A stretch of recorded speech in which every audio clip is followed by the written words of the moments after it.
Je vous sens, mais déterminé à clapper. Allez-y.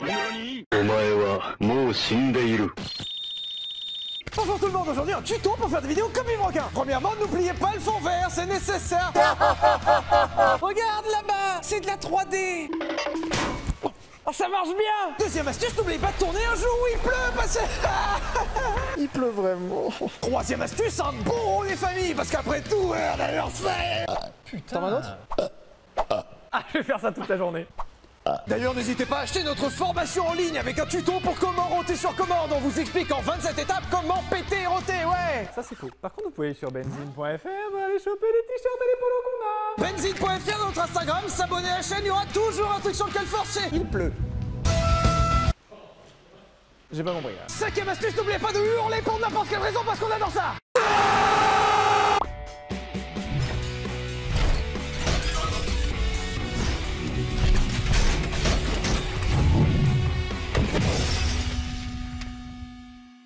Bonjour tout le monde, bienvenue dans Villebrequin, un épisode que vous nous avez demandé des milliers de fois et on a beaucoup hésité à le faire. Déjà parce que ça concerne un morceau ancien de l'histoire automobile qui intéressera pas forcément tout le monde et surtout on n'avait pas de réelle légitimité à le faire, si tu veux, on s'était toujours dit avec Pierre, on fera un Vultec sur le groupe B quand on essaiera une voiture de groupe B. Bon alors c'est pas près d'arriver évidemment, hein, parce que pour trouver ce genre de voiture autant dire qu'il faut s'accrocher, mais on sait jamais, on verra. Oui, on peut attendre jusqu'à la semaine prochaine pour voir. Par exemple, non mais c'est vrai, il y a pas du tout un teaser en plus qui le montre. Non, il y a deux types de gens. Il y a ceux qui sont sur Insta ou qui ont regardé la vidéo du multiplage jusqu'à la fin. Et il y a les autres qui sont en train de se dire quelle bande d'enfoirés. Du coup, aujourd'hui, on vous parle du groupe B. Alors, pour simplifier, c'était peut-être la plus belle époque du rallye, c'est sûr. Et peut-être même la plus belle époque du sport auto, tout confondu. Peut-être pour une raison simple. Il y avait une règle, c'est qu'il n'y avait pas de règle. Bon, il y avait 2-3 règles, mais ça va. Notre histoire, elle commence chez Benzine, où il pleut très fort. Notre histoire, elle commence dans les années 60, où le rallye, qui est une discipline qui existe déjà depuis un petit moment, commence à prendre de l'essor. Alors, à la base, le rallye, c'est vraiment fait avec des petites caisses à la con, genre des Mini Cooper S comme ça. C'est vraiment une discipline modeste. C'était pas à la portée de tout le monde, mais c'était avec des voitures assez raisonnables. On arrive dans les années 70 où le rallye est dominé par la catégorie phare, le groupe 4. Alors il y a 5 groupes, le groupe 1 étant plus petit et le groupe 5 étant la plus grosse catégorie, mais une catégorie un peu prototype qui sera pas vraiment concernée. On va rester au groupe 4 qui était vraiment le max. Le groupe 4 partait du principe de rester sur des voitures de série, c'est-à-dire produites pour monsieur et madame tout le monde, qu'on coursifiait et qu'on engageait en rallye. Ce système se passait très bien, mais forcément, il a fallu que certaines personnes commencent à, comment dire, sortir les gros billets pour essayer de zigzaguer dans les règlements et Comme qui? Je dois dénoncer? Là, il faut dénoncer la Gestapo, monsieur. Hein. Alors, il s'avère que dans les années 70, on arrive sur les premiers règlements automobiles, que ce soit en Formule 1 ou en rallye, un petit peu complexes, et donc qui peuvent suggérer des interprétations. Et vous allez voir que tout cet épisode repose en fait sur une meilleure connaissance du règlement que comment se passe une course. Et en groupe 4, à l'époque, le règlement stipule que les voitures engagées doivent dépendre d'une voiture de série. Très exactement, c'est une voiture de série produite à au moins 500 exemplaires sur 12 mois consécutifs. Tout le monde participe un peu avec des voitures de série, on se retrouve avec des rallyes folkloriques, c'est rigolo, tu vois des 131 Abarth qui courent, la même que tu peux acheter théoriquement, toi, dans ta concession.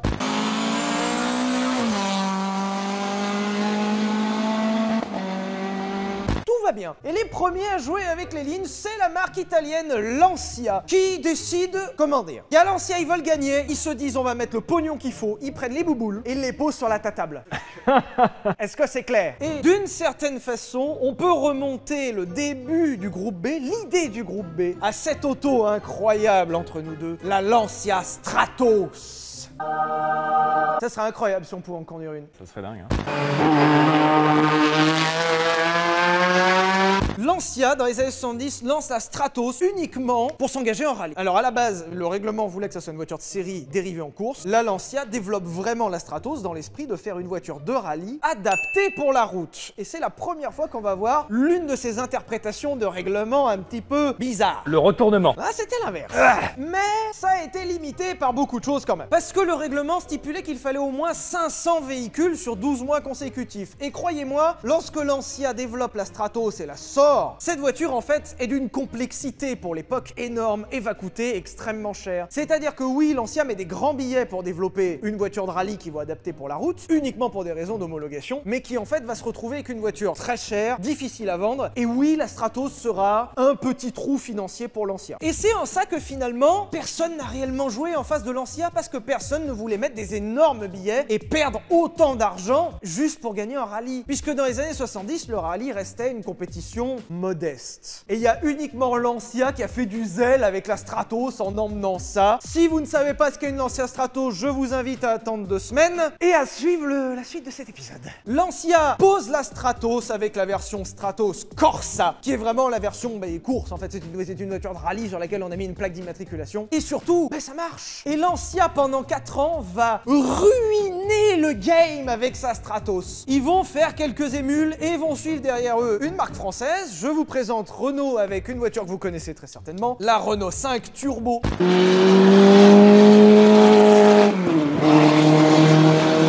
Donc la Renault 5 Turbo, c'est quoi? C'est une voiture qui a l'apparence d'une Renault 5, mais qui n'en est pas une. Bienvenue chez Renault. Renault va créer en fait un sous-modèle nommé Renault 5 pour faire croire que c'est la même, tu vois. Genre, non, mais t'inquiète, frérot, c'est une Renault 5. Oui, c'est... Oui, voilà, celle-ci a certes un moteur sur la banquette arrière plutôt qu'à l'avant, propulsion 1,4 litre turbo alors qu'aucune des autres n'avait un turbo. T'inquiète, c'est une Renault 5, monsieur. Vous le voyez que c'est une Renault 5, voyons. Et la Renault 5 Turbo et son évolution Turbo 2 ont déglingué les rallyes pendant des années. Il fallait quand même avoir les reins très solides pour suivre ça, mais vous inquiétez pas, il y a beaucoup de gens qui vont les avoir. À la fin des années 70, la direction du rallye mondial décide de simplifier les groupes et de transformer des groupes numéraires en groupes de lettres. De tous ces groupes de lettres, celui qui nous intéressera aujourd'hui est le... Ah, je t'ai pas écouté, mais je crois que c'est le groupe B. Oui, voilà, yes, c'est bon, c'est bon. B comme beat, hein. Et dans les années de transition jusqu'à arriver au groupe B effectif, chacun va y aller un petit peu de son innovation. Je vous présente donc Pierre Chabrier, bonjour. Non, Ah non, Audi. Ah pardon, excusez-moi, je recommence mon entrée, pardon. Je vous présente donc... Pierre Chabrier, bonjour. Ah merde, pardon, excusez-moi, je recommence. Je vous présente donc... 4 lettres. Beat. Oui, tout ça pour ça. Bon, voilà, sinon c'est Audi. Je ne vous présente pas donc Audi, qui dégage. Je vous présente Audi, alors qui à la base est une marque du groupe Volkswagen et qui essaye d'intégrer des innovations, notamment les 4 roues motrices. Alors autant vous dire que des années 70-80, c'était pas très fréquent. Et monsieur Audi, si présent, Bonjour. utilise surtout ces 4 roues motrices sur des camions, des tracteurs, des trucs de merde. À la fin des années 70, il n'y a que monsieur Audi qui le voit ça, et le règlement stipule que les 4 roues motrices sont interdites. Et lors de certaines réunions, monsieur Audi est venu nous voir en nous disant que... Je pensais que c'est possible parce que moi j'ai quand même une techno aux 4 roues motrices, ça marche super bien. Oui, mais c'est pour les tracteurs, les 4 roues motrices, on s'en Non, branle. mais moi je vous assure, vraiment, Vous êtes sûr? franchement oui. Vous allez faire une voiture avec 4 roues motrices? En vrai c'est pas mal, hein. Si tu veux. On va... Ouais, dégage, dégage, je monte. Ouais, non, Vous me le mettez dans le règlement? Oui, oui, oui. Merci, oui. t'as un petit billet en plus. Hop, Ouais, voilà. ouais, allez. Dans le même temps, nous avons monsieur Renault. On a déjà parlé de vous, monsieur Renault. Bonjour. bonjour. Votre Renault 5, elle s'appelle Renault 5. Turbo. Personne n'y croit à votre technologie de merde, mais vous avez attaché à ça. Oui, c'est parce que ça marche très bien. Mais vous êtes le seul à utiliser, hein? Bah oui, c'est bien. Vous êtes sûr de continuer? Ça casse un peu des culs quand même. Ouh. Tu peux quand même. C'est sympa. Pour obtenir 200 chevaux avec 1,4 litre au lieu de 2 litres. D'accord, ouais. Bah c'est bien. On va mettre le turbo dans le règlement. Allez, c'est bon. Merci. Une fois que tout le monde développe un petit peu sa petite technologie à gauche à droite, on est au début des années 80 et le groupe B n'est pas prêt du tout. C'est-à-dire qu'il y a un bordel au niveau du règlement et surtout la fédération pensait entraîner les constructeurs avec eux et pas tant. Les constructeurs ils s'en branlent. T'as Audi qui continue ses trucs, t'as Renault, t'as Lancia parce qu'il gagne. Surtout qu'en plus de ça, le directeur du groupe B, monsieur Balestre, se prend la tête avec monsieur Ecclestone, le directeur de la Formule 1, et on avait le responsable de la FIA, monsieur Mosley. Pour l'anecdote, Max Mosley, donc quelqu'un apparemment très gentil, qui a une belle carrière. Et sa carrière s'est vue stopper net, puisque ce monsieur a été pris en photo dans une soirée BDSM dans des égouts de Berlin. Bon, c'était pour l'anecdote, donc on le verra plus jamais ce monsieur. Grosse prise de tête, et là il est réellement en train de se décider que le groupe B ne se fera pas. Alors qu'il y a des putains de billets en jeu et que les gens adorent ça le rallye. Je ne vais pas rentrer dans le détail parce que ça s'est négocié sur des mois avec des retours, un ping-pong, tout ça. Gardez juste à l'esprit que, sous la pression des billets, ils ont décidé de le faire. Allez, hop, voilà. Bon, le groupe B, du coup, coup se fait, mais comme les constructeurs tirent un peu la gueule parce qu'ils n'ont pas envie de remettre de l'argent, ils vont décider de faire un règlement un peu souple. Et on va mettre un petit point là-dessus, je vous invite à prendre un Doliprane ou deux. Pour entraîner le maximum de monde dans le groupe B, maintenant qu'on vient de signer, les règles sont assouplies et globalement on passe de 500 véhicules dans le groupe 4 à 200 véhicules dans le groupe B, ce qui devient moins cher. Ils assouplissent également le règlement au niveau de la puissance, où globalement je fais simple, mais en gros il n'y a plus de limite de puissance. C'est juste un ratio par rapport au poids, c'est-à-dire plus elle est puissante, plus elle doit être lourde. Et vous verrez tout à l'heure avec Monsieur Audi que certains vont en profiter beaucoup. On descend aussi les exigences sur les dimensions, l'empattement des voitures, les pneus des voitures. Globalement, les constructeurs peuvent faire ce qu'ils veulent. Et surtout, l'énorme première erreur de ce règlement du groupe B, enfin, erreur ou pas, vous le verrez. Dites-le nous en commentaire d'ailleurs si c'est une erreur ou pas, puisque ces erreurs ont mené au groupe B, mais vous allez voir que c'était des sacrées conneries. Et avec en première énorme erreur, le fait que la fédération s'est engagée à la signature du groupe B en 82, que le règlement ne changerait pas pendant 5 ans. La deuxième énorme erreur, alors il faut que je vous l'explique avec un papier. Je vais vous le montrer. Attends, je vais te la porter, ça va être superbe. Attends, il faut que j'avance la Xantia.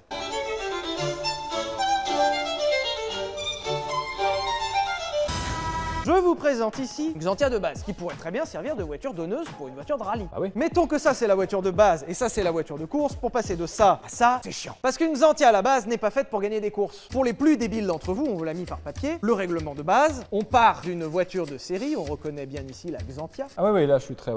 pour la transformer en Xantia de course. Sauf que comme je vous l'ai dit au début de l'épisode, l'idée à partir des années 80 va être non pas de connaître l'environnement de course, mais va être de connaître les subtilités du règlement. Et ils sont tous réunis comme ça, ils ont fait Les réunions chez Audi. Les gars, j'ai pensé au règlement. Regardez bien là. Ah, on est baisé là.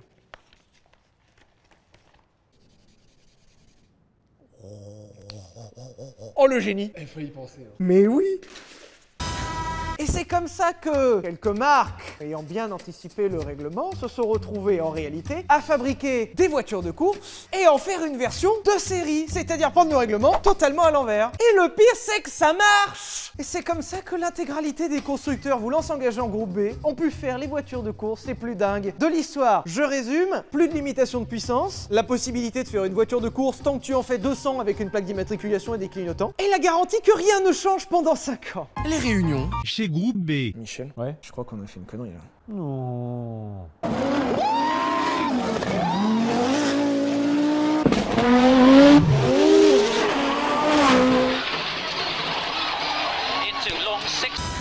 Et en 82 s'ouvre officiellement le groupe B. Alors l'année 82 est une année de transition où en fait ça a tellement été décidé à la va-vite, à l'arrache tout ça, qu'au final on retrouve les voitures de groupe 4 réengagées. C'est-à-dire principalement 3 constructeurs, Opel avec son Ascona, Audi avec l'Audi Quattro, et Lancia avec la 037.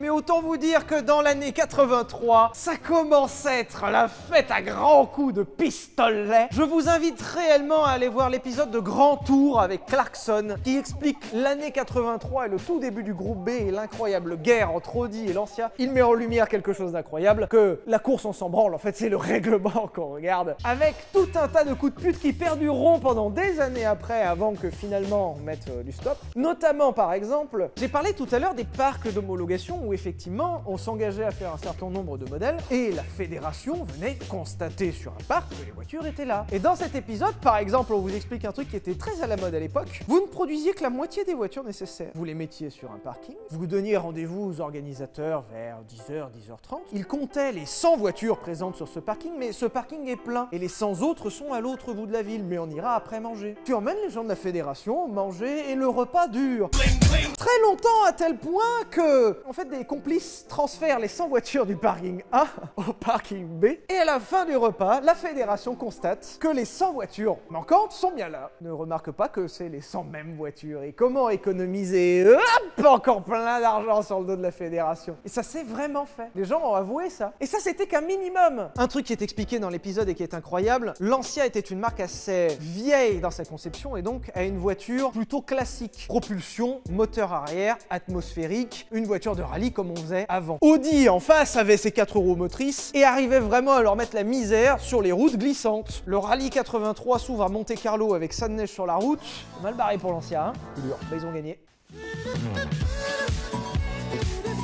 Ils ont gagné avec des coups de pute d'enculé. Il est possible que la nuit, la team Lancia ait salé les routes pour que le lendemain, la neige ait, comme par hasard, fondu sur la route. Et même peut-être des billets glissés à l'administration locale pour leur dire « Peut-être pourriez-vous nettoyer cette route particulièrement enneigée pour que demain elle soit propre. Ce serait mieux pour tout le monde, pour les spectateurs, pour les gens qui roulent. Avouez que ça glisse la neige, ce serait dommage de perdre du temps là-dessus, voyons. » Et toute l'année 83 sera marquée par ce genre de petits coups de pute à gauche à droite et en fait Lancia gagnera face à l'énorme Audi qui avait les moyens, la technologie et les ingénieurs ultra organisés par rapport à un Lancia qui arrivait les mains dans les poches mais qui savait glisser les bons billets aux bons endroits et ça c'est beau. Bon alors vous vous doutez bien que Audi ne va pas se laisser faire par Lancia et vous inquiétez pas, la solution ils l'ont trouvée. Monsieur Audi, oui. Comment vous réagissez que vous êtes fait éclater la gueule par Lancia qui a une voiture moins performante et moins technologique que la vôtre, vous allez faire quoi? On va mettre plus de puissance. C'est beaucoup de puissance, hein. 450. Lancia ils ont 300. Ouais, pour ça qu'on va les fumer. Sauf que Monsieur Audi, il a réellement pas menti. Puisque 83 fut la dernière année où une voiture propulsion a gagné en rallye. Puisque la voiture d'après qui a gagné 4 roues motrices, je vous laisse deviner laquelle, celle de Monsieur Audi. En 84, Audi arrive vraiment avec des énormes burnes et le groupe B commence sérieusement à commencer. 450 chevaux dans l'Audi Quattro avec la technologie des 4 roues motrices et une technologie qu'on a vue dans les mains de Monsieur Renault un peu avant, le turbo.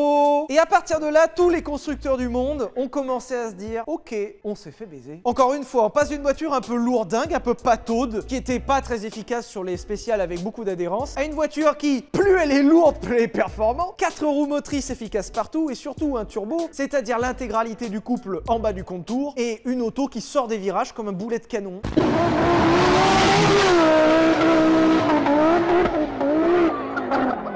Et ça, figurez-vous que ça fait très peur à tout le monde et ça a soldé véritablement la fin des voitures propulsion en rallye. Genre, personne n'avait gagné en 4 roues motrices avant. Les rallyes, Oui. vous voulez les gagner en tout cas. Vous pouvez participer comme vous voulez par contre. Si vous voulez les gagner, il va falloir 4 roues motrices, il va falloir du turbal, plus que 300 chevaux messieurs. Hein, on est plus vers les 500, hein, va falloir le curseur de 1. Parce que Hans m'a dit que tout glisse, Oui. fait perdre du temps. Ah oui. Alors 4 roues motrices, obligatoire. Oh, Gripen. Gripen Gripen. Et attention, on va peut-être moins vite dans les virages, mais la sortie, Hanson. Avec une voiture mise au point depuis des années, Audi a fait trembler un paquet de fesses à tel point qu'ils gagneront l'année 84, mais chill. En fait, il buvait son café. Et c'est même elle, tout à fait, puisque, je le précise, c'est une anecdote intéressante. Je vous présente Michèle Mouton, qui est une femme. C'était du jamais vu avant, et malheureusement, ça a été du jamais vu après. Alors ça, par contre, j'ai pas compris. Il y en a une qui l'a fait, et puis elle brisait des culs, Michèle Mouton. Et c'était beau de voir qu'une femme a réussi à s'engager. Alors ça arrivé une fois, hein, parce que...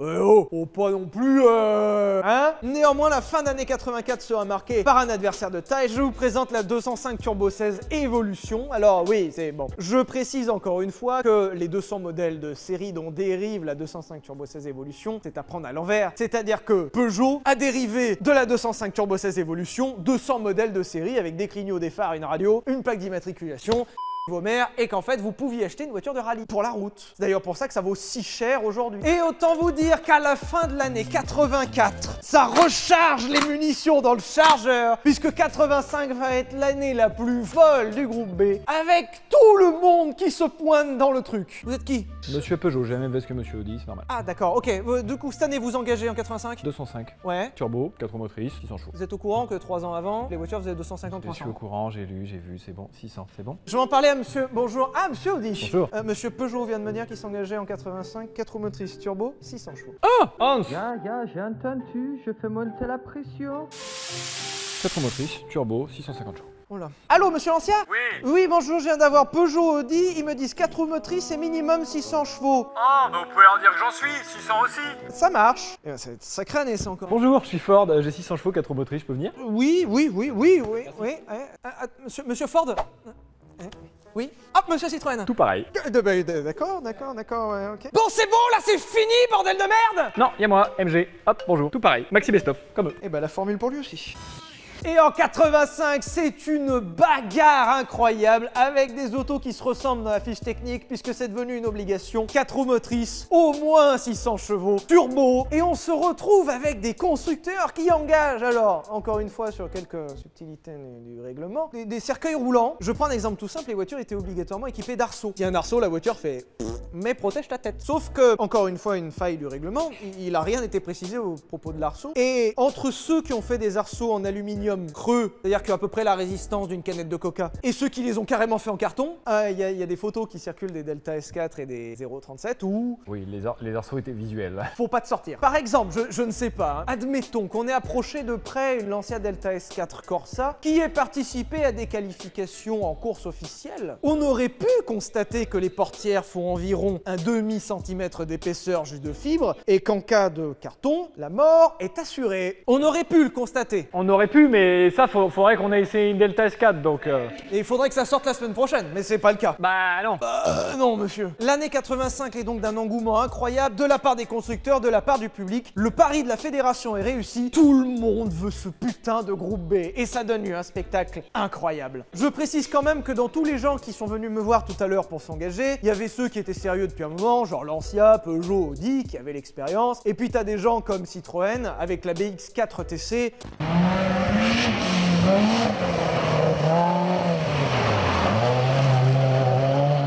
Bon, c'est du bricolage à la va-vite juste pour que ça sorte. Citroën, ils l'ont pris comme ça. C'était juste pour être présent. Bonjour, il y a Citroën. L'année 85 se retrouve remportée par l'écurie Peugeot, qui en fait a une voiture plus petite que l'Audi, c'est-à-dire qu'ils ont pris les bonnes solutions de Monsieur Audi, mais en les optimisant. Et résultat, la 205 est officiellement plus performante que l'Audi. L'année 86 s'ouvre et je préfère vous le dire avant, l'année 86 sera la dernière année pour le groupe B. Mais que s'est-il bien passé pour le groupe B? Je ne comprends pas. Il doit y avoir une raison, mais je ne vois pas. À part s'il y a eu des gros accidents et plein de morts, je vois pas ce qui pourrait faire arrêter le groupe B. Oh, ça va, il y a peut-être un peu des gens au milieu de la route de temps en temps. Non, mais je pense pas que ce soit ça, je vois pas pourquoi. Non, moi non plus. On en rigole, mais je vais faire un petit point sur ce qui a causé la perte du groupe B dans l'année 86. Alors jusque-là, tout le monde se masquait un peu les yeux, genre les œillères, genre là, c'est tellement marrant. Finalement, c'était un peu les arènes de gladiateurs version moderne. Genre il y a des morts, il y a des blessés, il y a du sang. Mais c'est tellement drôle qu'on laisse courir. Sauf qu'on commence à en arriver à des trucs trop dangereux et le groupe B va commencer à voir son histoire partir en eau de boudin pour plein de raisons. Et la première raison, c'est ces putains de spectateurs. Peut-être que certains d'entre vous ne verront pas ce que je suis en train de parler. On va vous mettre une image là.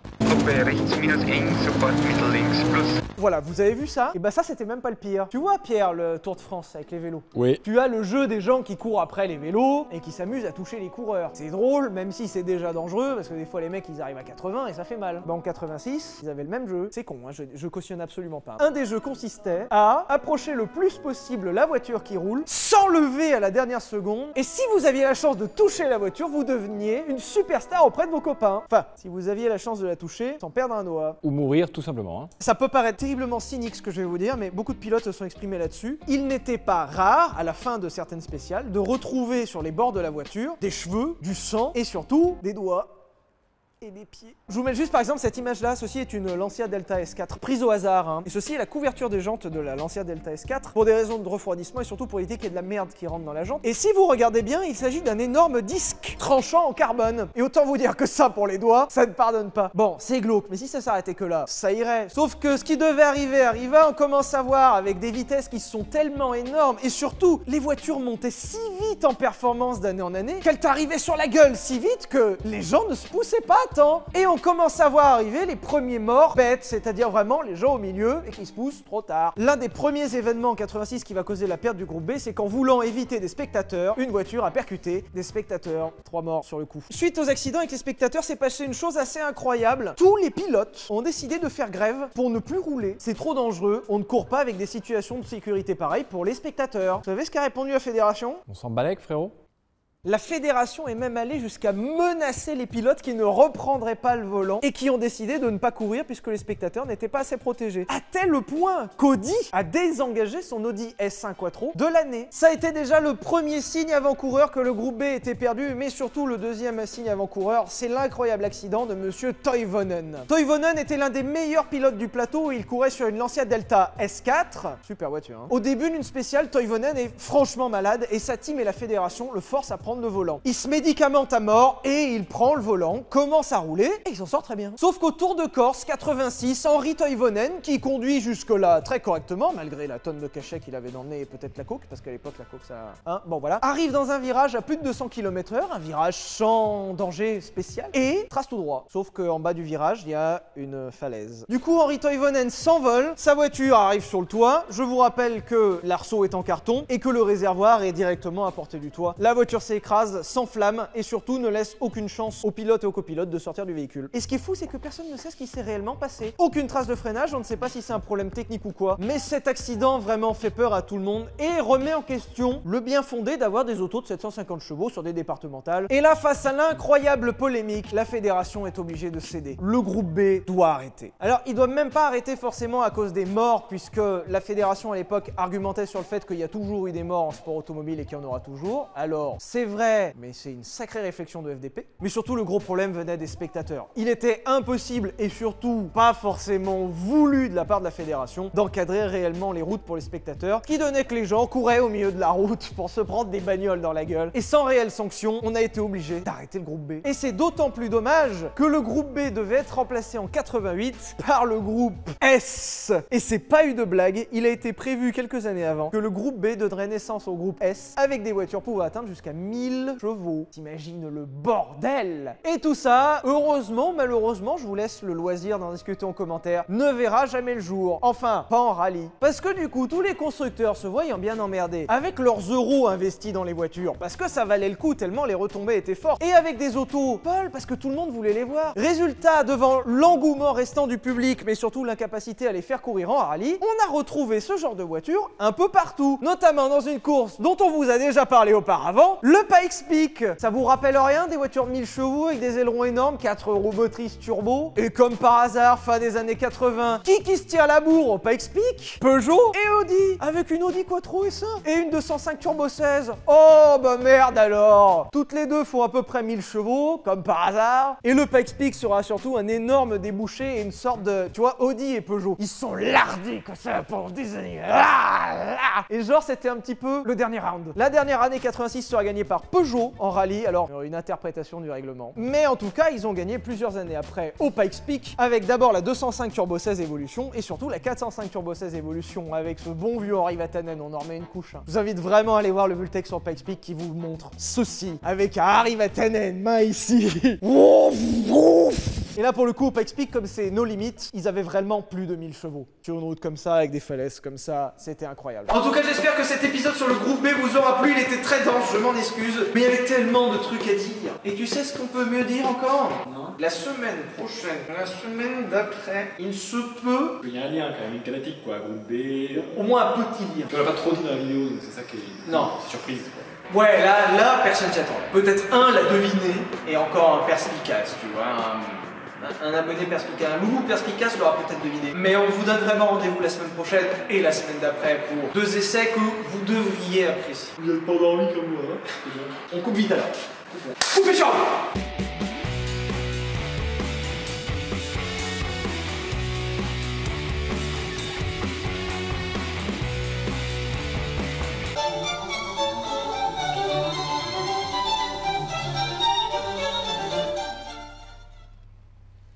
Quelle arrivée!